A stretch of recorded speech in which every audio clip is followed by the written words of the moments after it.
Şimdi kış mevsimi geliyor. Kışın en çok rastladığımız şikayetlerden bir tanesi de öksürük.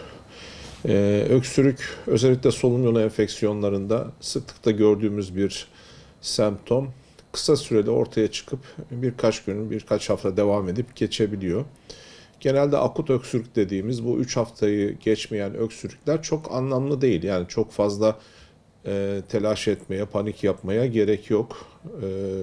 Daha çok grip, soğuk algınlığı, faranjit, sinüzit gibi solunumsal enfeksiyonlarla ilişkili olarak ortaya çıkabilir. Bronşitlere bağlı olabilir. Ama uzadığı zaman sorun. Yani bu 3 haftayı geçtiğinde, hele hele 8 haftayı geçen kronik öksürük dediğimiz bir duruma evrildiğinde mutlaka bunu araştırmak gerekiyor. Genelde insanlar öksürük olduğunda ya kendi başlarına işte bal ya da işte bir takım otları kaynatarak öksürüğü giderici bir tedavi uyguluyorlar veya işte bir öksürük şurubu ya da öksürüğü kesici hapları kullanmak istiyorlar.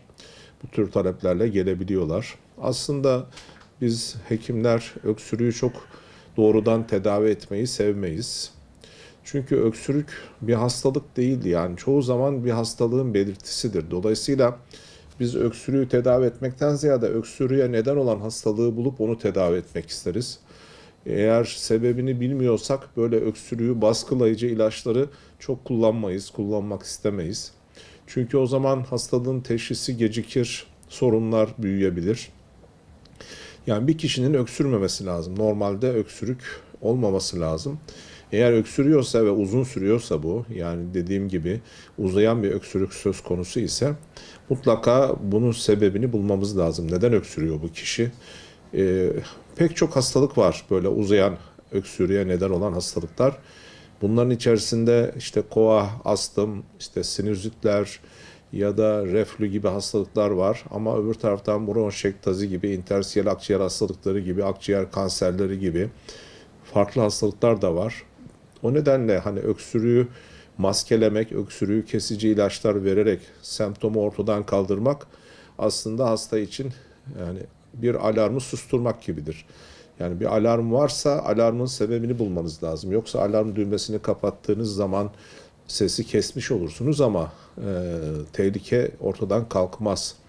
Yani öksürük bir alarmdır aslında. Bizi bir yerlerde bir sorun olduğunu gösteriyor. Bu sorunu yakalamamız lazım.